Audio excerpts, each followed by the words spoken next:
Salam alaikum, très cher frère Matmati et Aïd Mabrouk. Pour ta prochaine vidéo questions-réponses, j'aimerais te soumettre une série de questions. J'espère que tu en prendras compte. Matmati Mamar, peux-tu nous dire si l'intention de Tariq Ramadan est malsaine ou bien maladroite? Penses-tu que Tariq Ramadan surveille de très près tes interventions? Tu nous dis vouloir débattre avec Tariq Ramadan, mais d'un autre côté, tu nous dis qu'il n'a rien à t'expliquer. Qu'attends-tu sérieusement de lui? Donc, salam alaikum David. Donc, a'udhu billahi minash shaitanir rajim. Bismillahir rahmanir rahim. Wa salatu wa salam ala sayyidina Muhammadin wa ala alihi wa sahbihi ajma'in. Wa salam alaikum wa rahmatullahi wa barakatuh. Salam à nos frères et sœurs qui nous écoutent et le bonjour aux éventuellement musulmans qui écoutent cette vidéo. Donc, on a reçu un certain nombre de questions par mail, c'est bien ça? C'est ça, donc la personne voudrait que je réponde à ces différentes questions. Donc, si ça ne dérange pas trop de répéter ta question. Donc, la première question. Peux-tu nous dire si l'intention de Tariq Ramadan est malsaine ou bien maladroite? Penses-tu que Tariq Ramadan surveille de très près tes interventions? Et tu nous dis vouloir débattre avec lui, mais d'un autre côté, tu nous dis qu'il n'a rien à t'expliquer. Qu'attends-tu sérieusement de lui? Donc je pense qu'on peut décortiquer sa question sur 3 fois. 3 fois, oui. Donc avant tout, le frère souhaite savoir, est-ce que les interventions de Tariq Ramadan sont malsaines ou maladroites? Elles sont de toute évidence malsaines. Ça n'a rien à voir avec le fait d'être maladroit. Quand tu vois que la plupart, que tous ces mensonges, toutes ces manipulations vont toujours dans le même sens, etc., il est manifeste que c'est une manipulation évidente. Il n'y a absolument aucun doute. Ça n'a rien à voir avec le fait d'être maladroit. Les mensonges qu'il écrit, les mensonges qu'il dit quotidiennement c'est prémédité, c'est parfaitement voulu, ils vont tous dans le même sens et il n'y a absolument aucun doute. Et penses-tu que Tariq Ramadan surveille de très près tes interventions? Bah écoute, moi je me pose pas cette question, je me pose pas de savoir s'il surveille de près mes interventions, parce que ça m'intéresse pas, il a le droit comme toute personne de regarder des vidéos, d'écouter des audios, mais je pense que compte tenu du fait qu'il sait que tôt ou tard il sera amené à répondre à un certain nombre d'interrogations que j'ai posées, que ce soit de ma part ou par d'autres personnes, ben, je pense qu'il doit étudier la question, comment trouver, comment essayer de contourner la question, comment essayer de trouver une faille dans la question. Donc il doit quand même étudier entre guillemets le dossier, afin, se dit-il, si un jour je suis face à des frères ou face avec Mathieu, ben, même si j'ai pas la réponse, j'aurai quand même un minimum de la possibilité de répondre en jouant sur là où il peut jouer, là où il peut jongler, là où il peut détourner. Donc je pense que oui, sincèrement je pense que oui.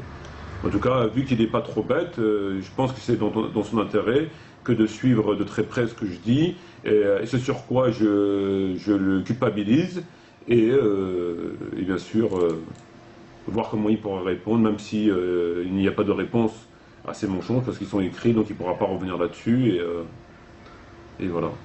Sur la question suivante, l'internaute voudrait savoir, en fait, que tu expliques que tu veux débattre avec Tariq Ramadan, mais que d'un autre côté, il n'a rien à t'expliquer. C'est bien c'est tout à fait ça. C'est que j'ai appelé à plusieurs reprises depuis 5 ans Tariq Ramadan à venir débattre en face de moi, conformément aux vos principes, puisque lui-même le dit dans ses livres. Je suis prêt à débattre avec n'importe qui dans la mesure où on me cite, etc. et blablabla. Il est contraint moralement de répondre aux interrogations que les musulmans et les musulmans se posent dans la mesure où il s'exprime publiquement sur un sujet public qui est la religion. À partir du moment où il prend position publiquement, il est obligé moralement de répondre. C'est une obligation. Or, il ne le fait pas, il se défile.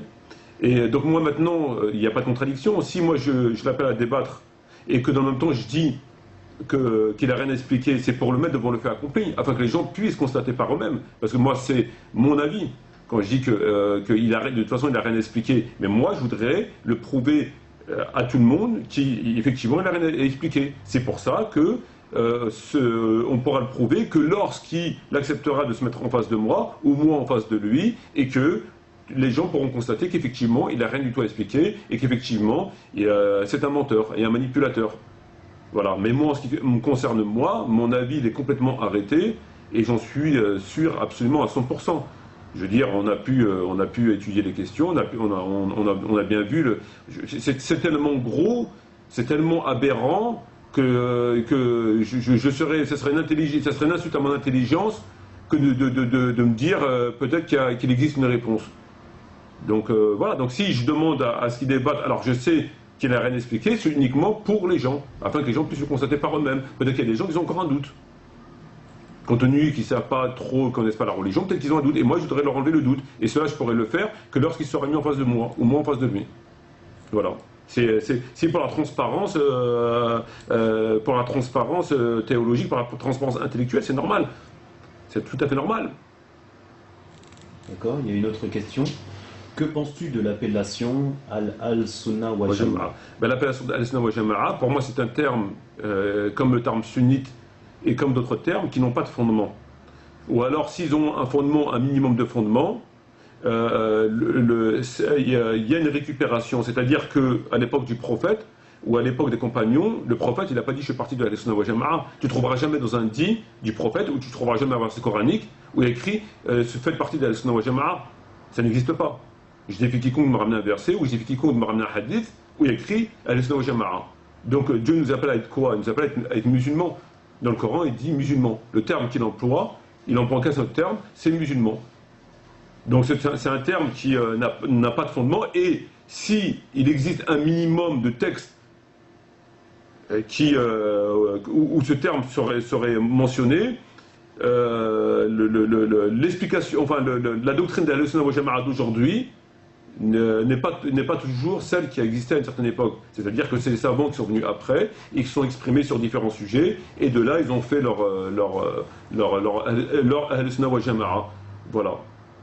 Et tout ce qu'ils disent n'est pas toujours conforme, malheureusement, au texte. Et on a pu le voir par rapport à plein de sujets où la position d'Al-Sunnah wa Jama'a, si il y a Al-Sunnah wa Jama'a, parce qu'on parle des gens du consensus et de l'unité, donc on se demande qui sont ces gens du consensus et de l'unité, parce que bon, on se demande qui c'est qui a fait ce consensus, qui c'est qui a fait, bon, enfin, d'après quoi, enfin bref. Mais voilà, donc pour moi, ça n'a pas le terme que les musulmans doivent se qualifier, il n'existe qu'un seul terme, c'est musulman.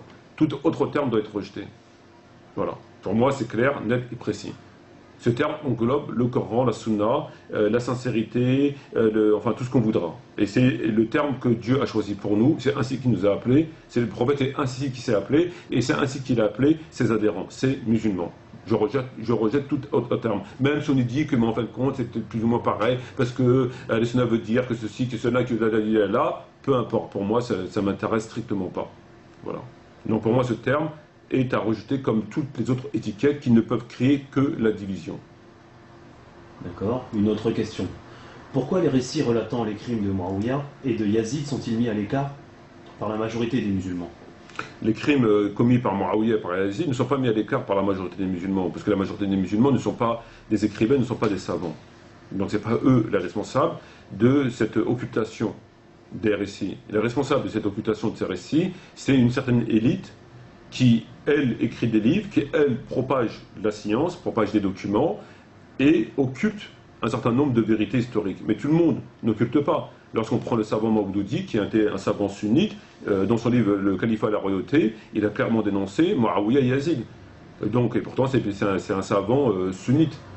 Donc, ceux qui ont occulté, c'est ceux qui propagent la science. Et malheureusement, ceux qui propagent la science à grande échelle, c'est l'Arabie Saoudite. La grande majorité des ouvrages qui sont en vente en France et dans les pays européens viennent d'Arabie Saoudite. Et l'Arabie Saoudite, compte tenu de son courant théologique, eh ben, ils ont une doctrine, ils ont qui est celle qu'on connaît aujourd'hui. C'est celle qu'on connaît aujourd'hui. Voilà. Mais les musulmans, dans la grande majorité, dans la grande généralité, sont innocents de cette occultation des faits historiques parfaitement avérés, puisque l'intégralité des livres de sources, c'est-à-dire des sunnites, des vrais sunnites, Bukhari, Muslim, etc., ont clairement dénoncé les crimes de Muawiyah et les crimes de Yazid. On trouvera leurs crimes dans tous les livres. Donc c'est ensuite qu'ils ont été occultés par des gens qui n'ont pas repris les informations. Voilà. Et ça, c'est parce que c'est un courant de pensée, peut-être Al-Sunnah wa Jama'a, ou une partie de ceux qui adhèrent à Al-Sunnah wa Jama'a, qui ont décidé de les occulter pour X ou Y raison. Voilà. D'accord. À quoi servent les interventions d'Antimalthus? Bon, Antimalthus, c'est quelqu'un qui ne doit pas avoir la lumière à tous les étages. Et il a été, malheureusement, ils ont dû lui bouffer son cerveau en Arabie Saoudite. Là où il a fait, et puis bon, il constate que ce que je dis est la stricte et pure vérité. Ça le dérange, comme ça peut déranger des gens, des gens sectaires, des gens qui se battent pour, non pas pour l'islam, non pas pour la vérité, mais pour leur chapelle. Et bon, ben, donc il s'amuse à faire des vidéos et à déformer mes propos, il s'amuse à faire des écrits et à déformer mes propos. Ben, ça lui sert tout simplement à propager ça sur le net. Et comme ça, dès qu'on tape mon nom, etc., bon, ben, on tombe sur des clics, et puis le contenu est complètement déformé. C'est-à-dire que c'est tout simplement pour essayer de me contredire de façon démoniaque.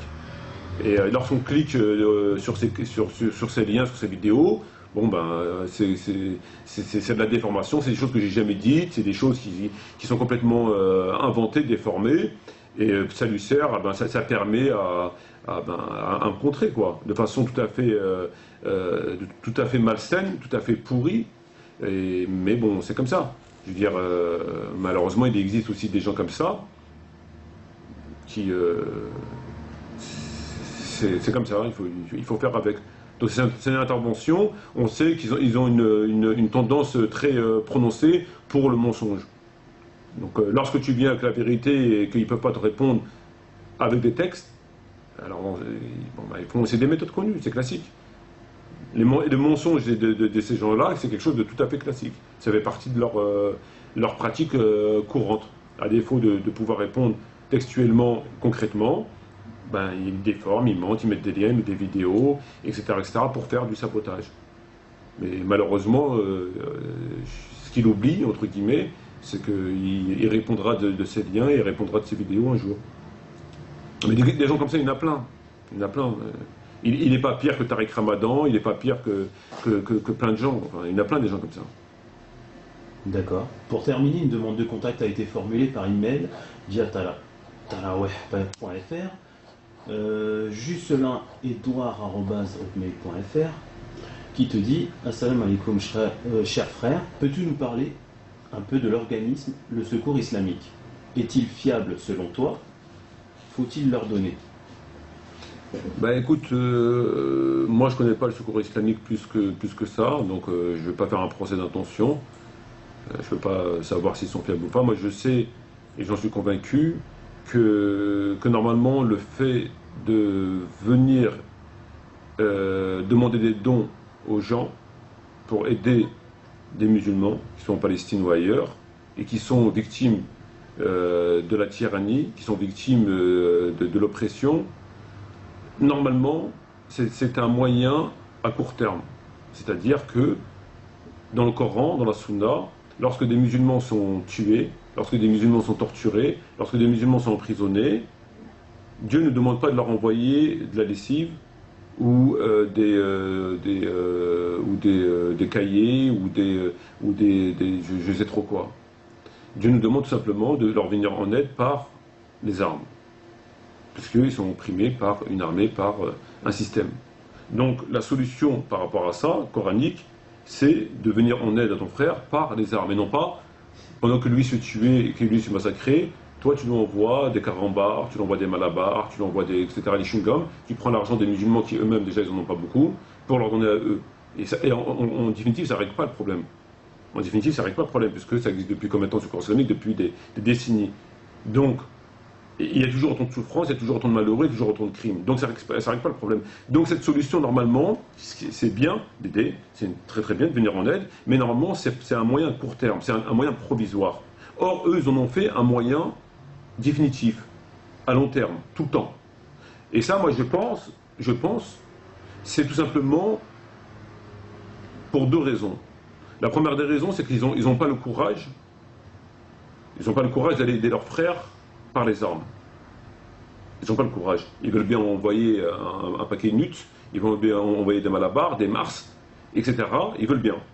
Mais ils ne veulent pas mettre en pratique la loi qui fait que tu aides ton frère quand il est opprimé par une armée, par les armes. Puisqu'ils n'ont pas le courage. Et que ce moyen n'est pas interdit par les lois françaises, etc., dans lesquelles vivent ces musulmans-là. Donc ils veulent se mettre en conformité avec la loi des mécréants, etc. Donc pas de problème avec eux. Et en même temps, avoir aussi bonne conscience en aidant les musulmans par un moyen qui en définitive ne règle rien. puisque regarde, au bout de 20, 30, 40 ans, 50 ans, c'est toujours de pire en pire. Donc c'est pas la bonne solution, et c'est pas du tout une solution. C'est pas du tout une solution. Ça c'est le premier point, et je pense que quelque part, ils en tirent aussi eux-mêmes profit, puisque les gens qui travaillent au Secours islamique ou les gens qui travaillent dans ces associations, etc., forcément, ils habitent dans une maison, ils mangent, ils dorment, etc., donc ils touchent un salaire. Donc quelque part, le salaire qui leur est versé provient du travail qu'ils font pour aider une cause musulmane. Donc ils en tirent directement ou indirectement un certain profit. Voilà. Mais en définitive, et pour terminer sur la question, moi je trouve que c'est quand même navrant qu'ils soient à ce point dans l'incapacité et l'incapabilité de venir aider leurs frères et qu'ils se sentent, enfin qu'ils utilisent des moyens qui n'arrangent strictement rien. Il n'y a rien, rien du tout. Voilà, donc en fait, il faudrait reprendre le Coran et relire le Coran et mettre en application ce que Dieu nous demande de faire, et du mieux possible, et non pas inventer et imaginer, etc., etc. D'accord. Voilà. Je te remercie pour toutes ces réponses. De rien, j'espère qu'elles t'ont convaincu, Très bien. même si c'était dur à convaincre. Qu'est-ce que tu en penses un mot pour terminer? Est-ce que tu penses que... Voilà, c'est ce que je pense. Voilà. Voilà. Donc merci de ta présence. T'inquiète pas, on en fera pas tous les jours des vidéos. Pas de problème. Bon, merci de ta présence. Donc je remercie nos frères et sœurs de nous avoir écoutés. Shukran jazilan wa salam alaikum wa rahmatullahi wa barakatuh, et à la prochaine, Inch'Allah. Salam alaikum.